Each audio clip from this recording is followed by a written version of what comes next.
Découvrez les 5 lieux habités les plus extrêmes de la planète. Le dernier vous étonnera. Nous savons tous que la plus haute chaîne de montagnes du monde est l'Himalaya en Asie, mais les personnes vivant à la plus haute altitude sur Terre se trouvent en réalité dans les Andes, à la frontière entre le Pérou et la Bolivie, à la Rinconada. Cette ville de 50 000 habitants se situe à environ 5 100 mètres d'altitude. Respirer y est difficile. Il faut un tempérament particulier pour y vivre. Il fait froid à la Rinconada, mais pas aussi froid qu'à Oymyakon, en Russie.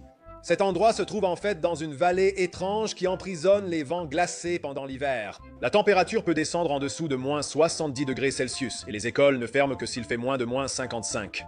Ces gens sont uniques.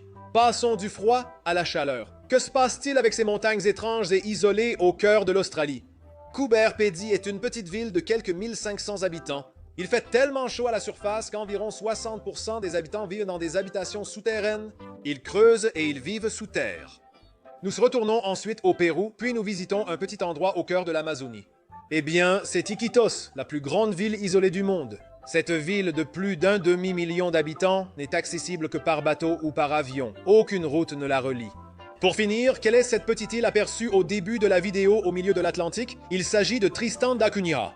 Territoire d'outre-mer britannique, c'est la zone habitée la plus isolée au monde. Si vous n'incluez pas leur voisine qu'ils administrent, appelée l'île inaccessible, c'est littéralement son nom, alors la masse terrestre la plus proche d'eux, y compris les autres îles, est en fait l'Afrique du Sud. 1500 miles, 2005 km de distance. Le petit village d'Édimbourg des Sept Mers compte environ 250 habitants. Les étrangers ne peuvent s'y installer que s'ils ont de la famille ou s'ils sont approuvés par la communauté pour y travailler. L'achat immobilier y est interdit et seuls les résidents y sont autorisés. Voilà, c'est ça. Voilà pour toi. Quel est ton endroit habité extrême préféré sur Terre?